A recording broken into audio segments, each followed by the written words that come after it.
Today on How It's Made. Yogurt, the making of a cultural product. Candles, shedding light on a centuries-old craft. Neon signs, functional art that's a gas.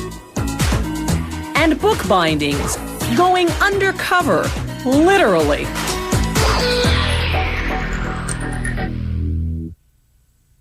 Your mother probably told you not to put anything with germs in your mouth.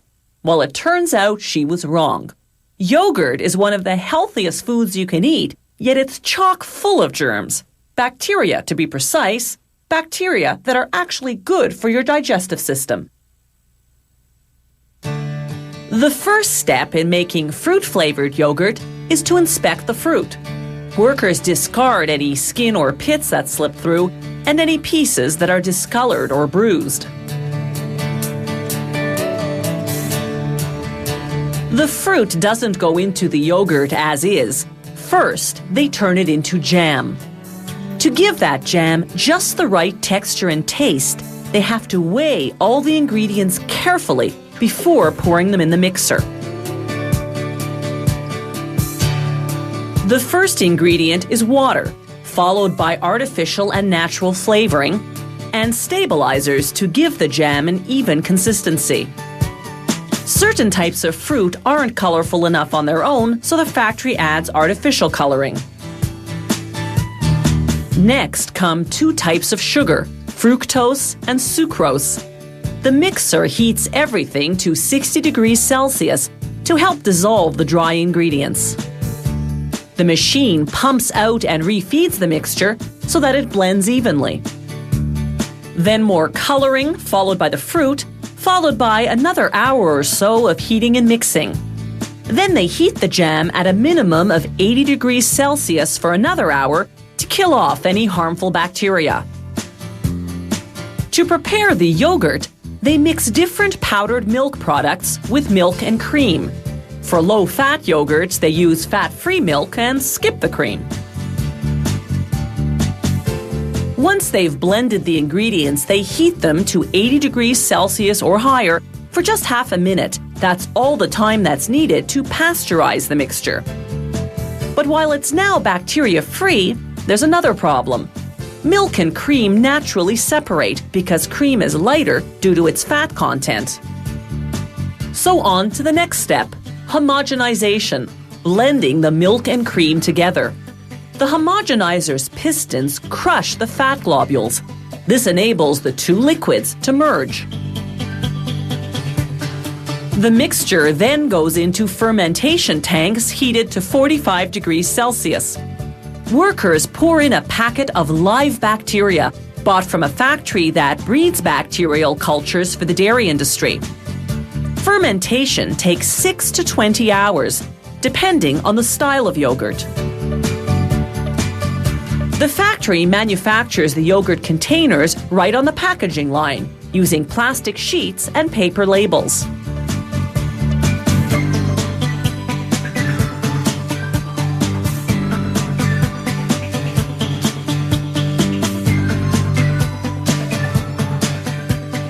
The machine heats the plastic and molds it into containers. A split second later, it wraps the containers in paper labels. You can view that dual operation best from underneath the machinery. Now they fill the containers with the combination of yogurt and fruit jam. To protect the yogurt from contamination, the air in this part of the machine is strictly controlled and filtered. The bacteria in the yogurt is what's known as good bacteria, the type naturally present in our intestines. They produce a compound called acetaldehyde. That's what gives yogurt its distinctive flavor. Those red dots are electronic sensors that verify the fill level. The container covers are made of thin but strong aluminum. First, the sheet of covers passes upside down over a printer, which stamps on the expiry date. Unopened, this yogurt will stay fresh for more than 40 days. Then the sheet of covers turns right side up to be heat sealed onto the containers. Finally, the machine automatically divides the containers according to whatever pack format the factory's producing.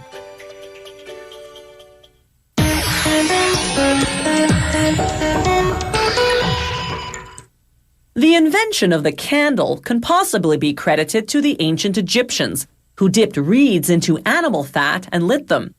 Today's wax candles provide romantic atmosphere, light when there's a power failure, and, when blown out, a grand finale to a rousing rendition of Happy Birthday.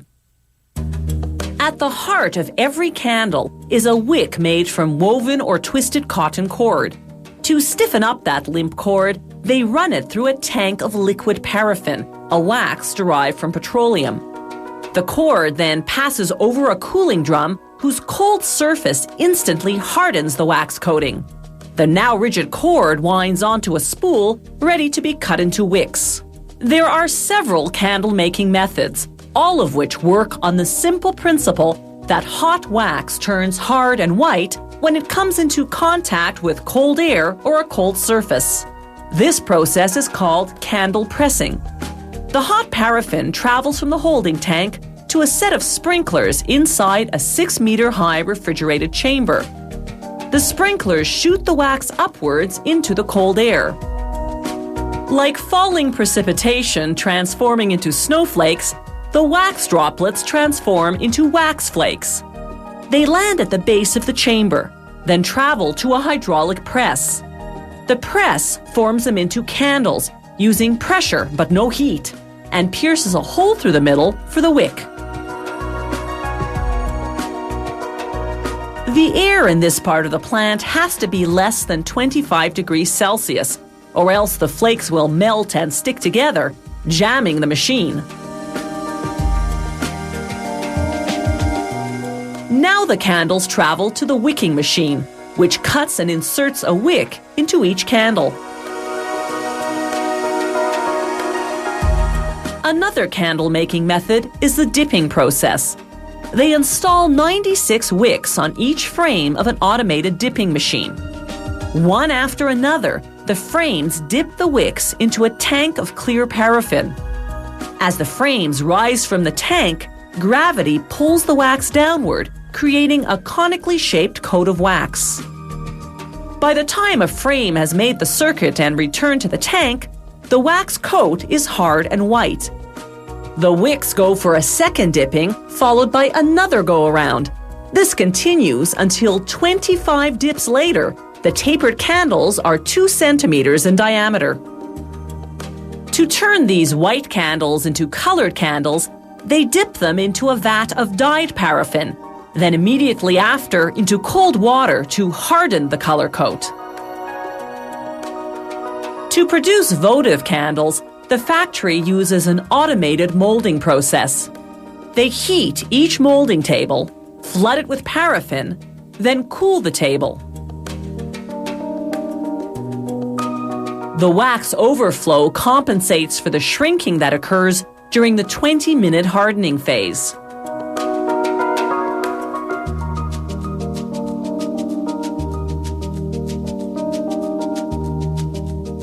Once the wax hardens, they scrape off the excess and remelt it to use for the next batch.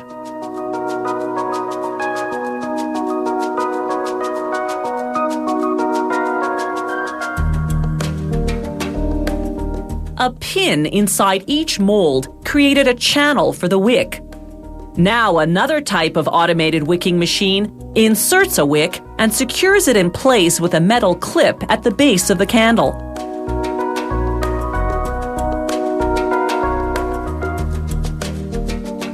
They make certain specialty candles on a manually operated dipper rather than by automated machine. These altar candles are made of paraffin and 66% pure beeswax, as required by Vatican law. To create their cylindrical shape, the worker has to flip the frames after every dip to equalize the wax. It takes 90 dips to build a 76 millimeter diameter. The candles still come out slightly tapered, so they go through a heated die to adjust their shape. No longer just a staple of religion, ritual, or romance, candles today are a hot decorative item.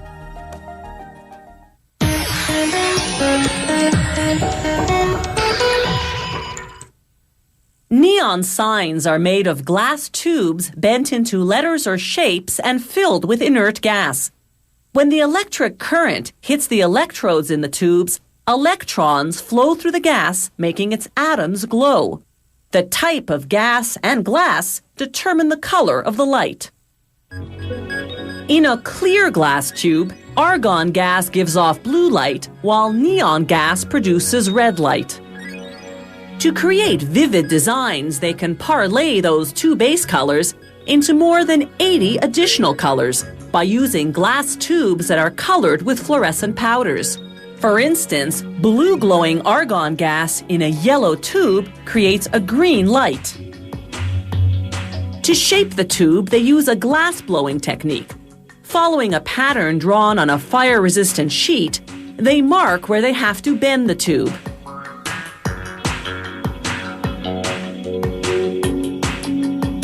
Then they heat each spot on a device called a ribbon burner, whose propane flame is a blazing 650 degrees Celsius. Within half a minute, the glass softens enough to be pliable. They gently bend the tube, then blow into the uncorked end to restore the tube's original diameter. With each bend, they check the shape against the pattern, every so often pressing a wooden block along the tube to equalize the width. Argon gas emits steel blue light, but this blue-colored tube will change that to dark blue. After shaping, they cut the excess and rub the coloring powder off the ends. Now they can attach these glass casings, which contain electrodes. They fuse an electrode to each end of the tube using a propane hand torch and a flexible latex blowing tube. They seal the glass around one electrode but leave the other one open. Then, using what's called a crossfire burner, they create a tubulation, a thin tube with a bubble that'll act as a passageway into the open electrode. They fuse the tubulation to that electrode,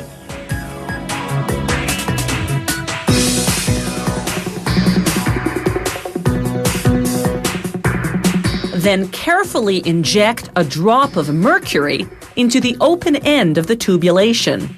Argon gas needs a touch of mercury to brighten the color it emits. Neon gas doesn't. Using what's known as an end torch, they fuse the open end of the tubulation to a long glass tube leading to a pumping system.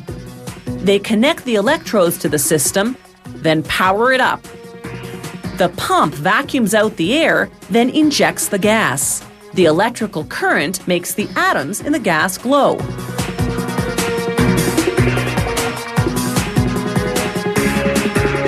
To trap the gas inside the tube, they use the crossfire burner to remove the tubulation and seal off the open electrode, making sure the drop of mercury has descended into it first.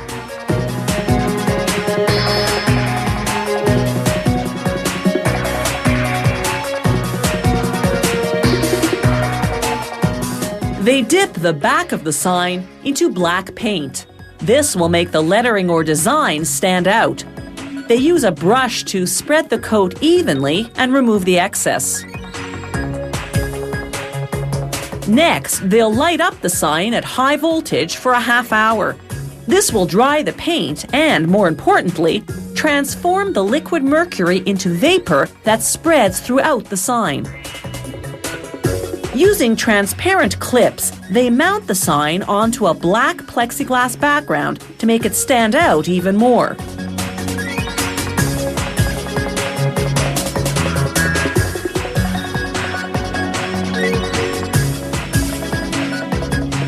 Finally, they connect the protruding electrode wires to a transformer. This transformer converts the standard 110-volt current from our electrical outlets into a high voltage current, into the 3,000 to 15,000 volts you need to light up a neon sign.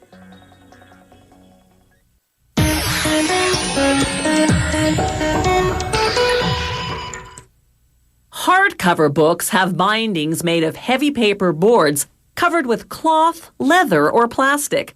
Softcover books have flimsier paper bindings. While bookbinding on a commercial scale is all mechanized today, you can still find craftspeople who skillfully bind books by hand.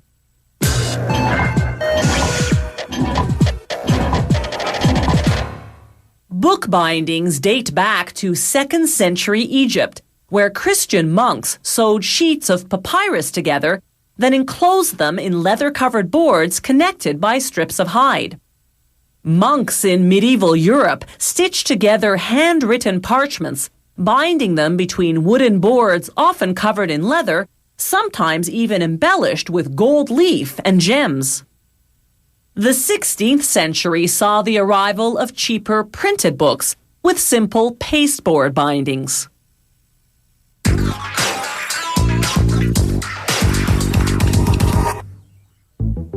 Today, commercial bookbinding is highly mechanized. The process starts with large sheets of paper, each containing several consecutive pages of the book. A worker positions a stack of each sheet into a machine appropriately called the guillotine. Its sharp blade drops down and chops off excess paper. After trimming, the stack moves into a machine called the folder, which folds each sheet into book size with the pages in the right order. As we see here in slow motion, the machine starts by perforating the fold line. Then the sheet moves along the conveyor belt until it hits a stopper to the far right. That stop position aligns the perforation between two rollers. Watch in slow motion how those rollers pull the page down, pressing a neat fold.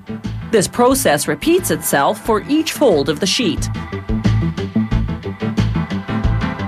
The result of all that folding is what's called a signature, a unit of pages in the correct order but still attached to each other. A book is made up of several signatures. Another machine now assembles them in the right sequence, along with the cover for binding. There are many different binding methods. This one is called wire stitching.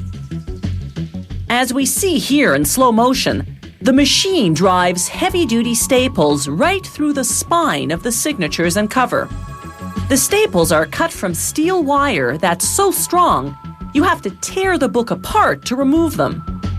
Here's another slow-motion look at that stapling action.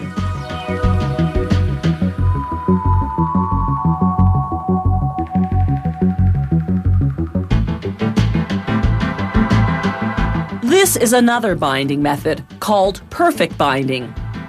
First, a scanner ensures the pages are in order. Then the covers go on. With traditional book binding, they sew these components together. In the perfect bind process, they glue them together.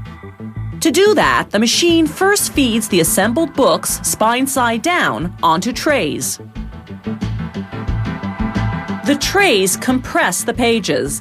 Then a saw underneath cuts off the folds, detaching the pages from each other along the spine. But that cut creates a smooth edge to which glue would have difficulty adhering, so a second saw notches the spine, creating a rough, glue-friendly surface. The notched spine now runs over rollers that coat it in hot glue.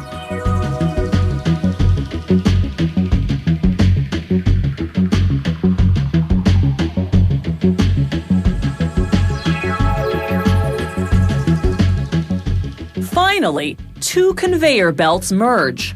One with the book's pages, assembled with a notched and glue-coated spine, and the other with the book's cover.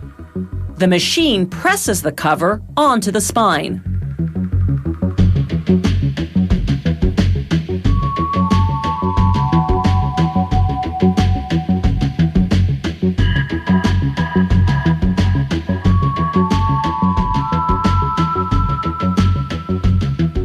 The book now travels along the conveyor belt for another 30 seconds, during which time the glue air dries.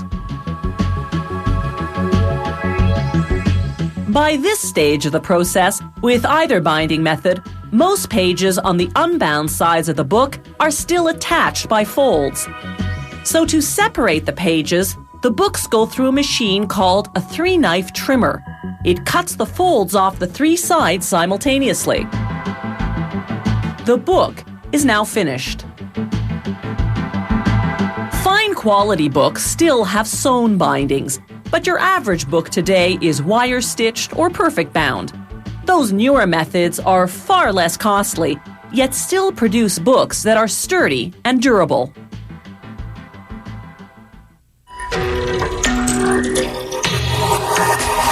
If you have any comments about the show, or if you'd like to suggest topics for future shows, drop us a line at www.howitismade.net. The How It's Made crew vehicle is courtesy of Subaru Canada.